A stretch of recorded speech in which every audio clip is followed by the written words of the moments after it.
Sowas hat man noch nicht erlebt. Hochwasser in Odendorf. Was für eine Scheiße. Sowas braucht kein Mensch. Gott sei Dank wohnen wir in der ersten Etage.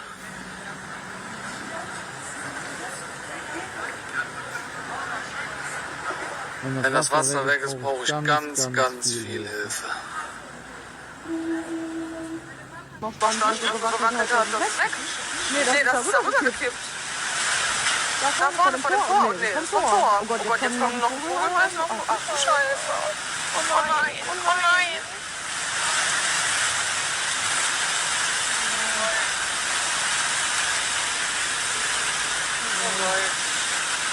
Die kommen auch so. Oh Gott, ich ficken sogar. Ja. Oh, guck mal. Guck mal, da ist auch noch ein Auto. Klein, was ist das? Ja, da.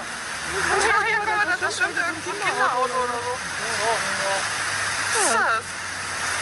Aber guck mal, wie krass. Und da kommt der Anhänger. Guck mal, der Tiguan da vorne. Ja, der hält sich irgendwie stand. Da siehst du mal, das da vorne ist Dacia, da wiegt das Blech nichts. Das ist ganz Blech, der schwimmt. Ja, der liegt ja jetzt da hinten.